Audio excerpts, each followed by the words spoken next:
The Merchant of Venice by William Shakespeare. Act 5. Scene 1. Belmont, the avenue to Portia's home. Enter Lorenzo and Jessica. The moon shines bright in such a night as this, when the sweet wind did gently kiss the trees, and they did make no noise in such a night. Troilus, methinks, mounted the Trojan walls, and sighed his soul toward the Grecian tents where Cressid lay that night. In such a night did Thisbe fearfully o'ertrip the dew, and saw the lion's shadow ere himself, and ran dismayed away. In such a night stood Dido with a willow in her hand upon the wild sea banks, and waft her love to come again to Carthage. In such a night Medea gathered the enchanted herbs that did renew old Aeson. In such a night did Jessica steal from the wealthy Jew, and with an unthrift love did run from Venice as far as Belmont. In such a night did young Lorenzo swear he loved her well, stealing her soul with many vows of faith, and ne'er a true one. In such a night did pretty Jessica, like a little shrew, slander her love, and he forgave it her. I would outnight you, did nobody come. But hark, I hear the footing of a man. Enter Stefano. Who comes so fast in silence of the night? A friend. A friend? What friend? Your name, I pray you, friend? Stefano is my name, and I bring word my mistress will before the break of day be here at Belmont. She doth stray about by holy crosses, where she kneels and prays for happy wedlock hours. Who comes with her? None but a holy hermit and her maid.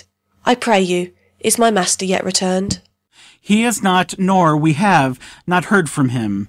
But go we in, I pray thee, Jessica, and ceremoniously let us prepare some welcome for the mistress of the house. Enter Launcelot. Sola, sola, wo-ha-ho, sola, sola. Who calls? Sola, did you see Master Lorenzo? Master Lorenzo, sola, sola. Leave helloing, man, here. Sola, where? Here. Tell him there's a post come from my master with his horn full of good news. My master will be here ere morning. Exit. Sweet soul, let's in, and there expect their coming. And yet, no matter, why should we go in? My friend Stefano, signify, I pray you, within the house your mistress is at hand, and bring your music forth into the air. Exit Stefano. How sweet the moonlight sleeps upon this bank! Here we will sit and let the sounds of music creep in our ears, soft stillness, and the night become the touches of sweet harmony. Sit, Jessica, look how the floor of heaven is thick inlaid with patines of bright gold. There's not the smallest orb which thou behold'st, but in his motion, like an angel sings, still quirring to the young-eyed cherubims. Such harmony is in immortal souls. But whilst this muddy vesture of decay doth grossly close it in, we cannot hear it. Enter musicians. Come ho, and wake Diana with a hymn. With sweetness touches pierce your mistress's ear, and draw her home with music. Music. I am never merry when I hear sweet music. The reason is, your spirits are attentive, for do not note a wild and wanton herd, or race of youthful and unhandled colts, fetching mad bounds, bellowing and neighing loud, which is the hot condition of their blood. If they but hear perchance a trumpet sound, or any air of music touch their ears, you shall perceive them make a mutual stand, their savage eyes turned to a modest gaze by the sweet power of music. Therefore the poet did feign that Orpheus drew trees, stones, and floods, since not so stockish, hard, and full of rage, but music for the time doth change his nature. The man that hath no music in himself, nor is not moved with concord of sweet sounds, is fit for treasons, stratagems, and spoils. The motions of his spirit are dull as night, and his affections dark as Erebus. Let no such man be trusted. Mark the music. Enter Portia and Nerissa at a distance. That light we see is burning in my hall. How far that little candle throws his beams! So shines a good deed in a naughty world. When the moon shone, we did not see the candle. So doth the greater glory dim the less. A substitute shines brightly as a king until a king be by, and then his state empties itself, as doth an inland brook into the main of waters. Music, hark! It is your music, madame, of the house. Nothing is good, I see, without respect. Methinks it sounds much sweeter than by day. Silence bestows that virtue on it, madame. The crow doth sing as sweetly as the lark when neither is attended, and I think the nightingale, if she should sing by day when every goose is cackling, would be thought no better a musician than the wren. How many things by seasons seasoned are, to their right praise and true perfection. Peace, ho! The moon sleeps with Endymion, and would not be awaked. Music ceases. That is the voice, or I am such deceived, of Portia. He knows me as the blind man knows the cuckoo by the bad voice. Dear lady, welcome home. We have been praying for our husband's welfare, which speed we hope the better for our words. Are they returned? Madam, they are not yet, but there is come a messenger before, to signify their coming. Go in, Nerissa. Give order to my servants that they take no note at all of our being absent hence, nor you, Lorenzo, Jessica, nor you. A tucket sounds. Your husband is at hand. I hear his trumpet. We are no tell-tales, madam, fear you not. This night, methinks, is but the daylight sick. It looks a little paler. 'Tis a day such as the day is when the sun is hid. Enter Bassanio, Antonio, Gratiano, and their followers. We should hold day with the Antipodes if you would walk in absence of the sun. Let me give light, but let me not be light, for a light wife doth make a heavy husband, and never be Bassanio so for me, but God's sword all. You are welcome home, my lord. I thank you, madam. Give welcome to my friend. This is the man, this is Antonio, to whom I am so infinitely bound. You should in all sense be much bound to him, for as I hear he was much bound for you. No more than I am well acquitted of. Sir, you are very welcome to our house. It must appear in other ways than words, therefore I scant this breathing courtesy. To Nerissa. By yonder moon, I swear you do me wrong. In faith, I gave it to the judge's clerk. Would he were gelt that had it, for my part, since you do take it, love, so much at heart. A quarrel, ho, already? What's the matter?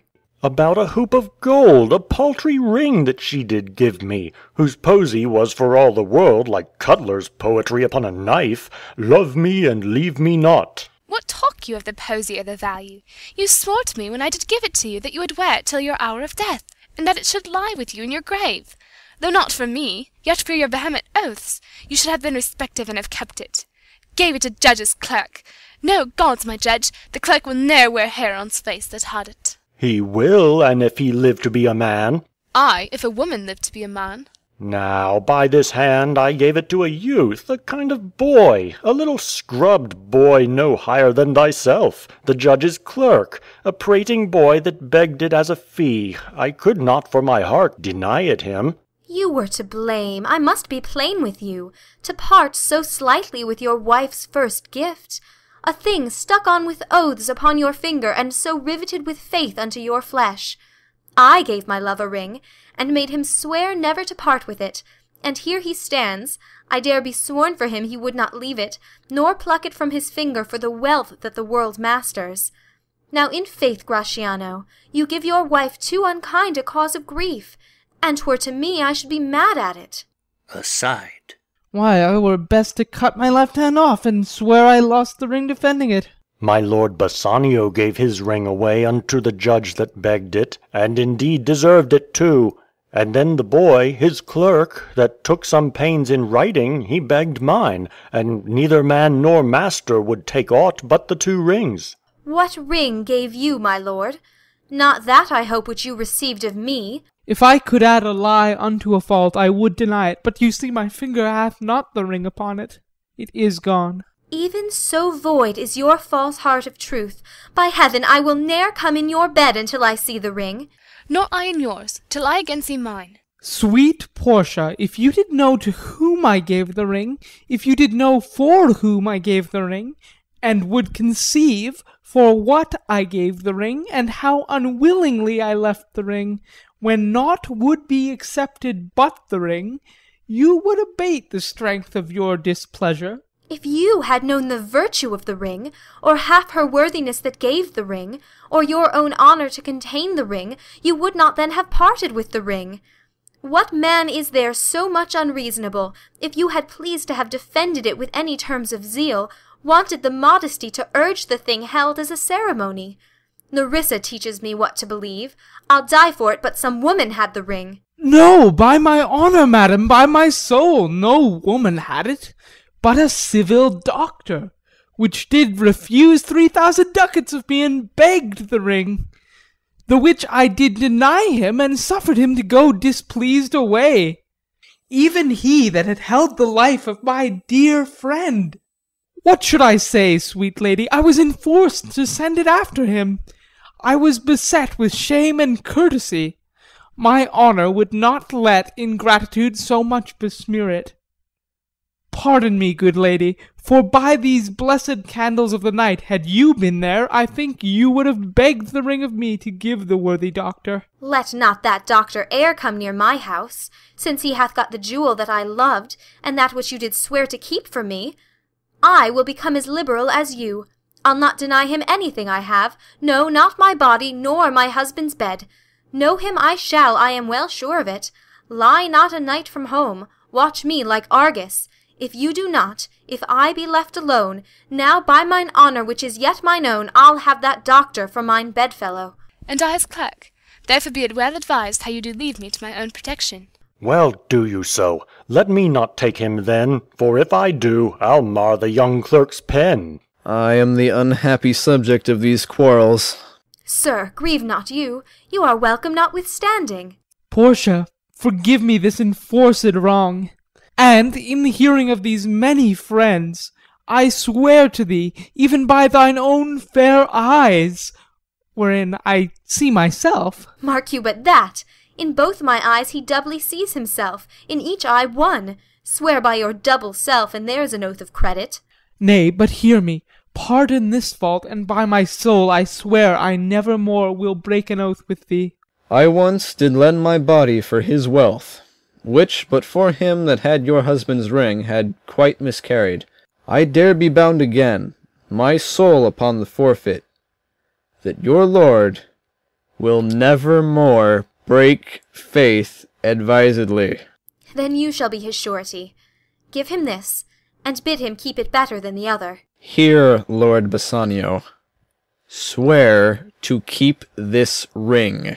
By heaven, it is the same I gave the doctor. I had it of him. Pardon me, Bassanio, for by this ring the doctor lay with me. And pardon me, my gentle Gratiano, for that same scrubbed boy, the doctor's clerk, in lieu of this last night did lie with me. Why, this is like the mending of high ways in summer, where the ways are fair enough. What? Are we cuckolds ere we have deserved it? Speak not so grossly. You are all amazed. Here is a letter. Read it at your leisure. It comes from Padua, from Bellario. There you shall find that Portia was the doctor, Nerissa there her clerk. Lorenzo here shall witness I set forth as soon as you, and even but now, returned. I have not yet entered my house. Antonio, you are welcome, and I have better news in store for you than you expect. Unseal this letter soon. There you shall find 3 of your argosies are richly come to harbour suddenly. You shall not know by what strange accident I chanced on this letter. I am dumb. Were you the doctor? And I knew you not? Were you the clerk that is to make me cuckold? Ay, but the clerk that never means to do it, unless he live until he be a man. Sweet doctor, you shall be my bedfellow. When I am absent, then lie with my wife. Sweet lady, you have given me life and living, for here I read for certain that my ships are safely come to road. How now, Lorenzo? My clerk hath some good comforts too for you. Ay, and I'll give them him without a fee. Therefore I do give to you and Jessica, from the rich Jew, a special deed of gift, after his death, of all he dies possessed of. Fair ladies, you drop manna in the way of starved people. It is almost morning, and yet I am sure you are not satisfied of these events at full. Let us go in, and charge us there upon interrogatories, and we will answer all things faithfully. Let it be so. The first interrogatory that my Nerissa shall be sworn on is, where till the next night she had rather stay, or go to bed now, being 2 hours to day.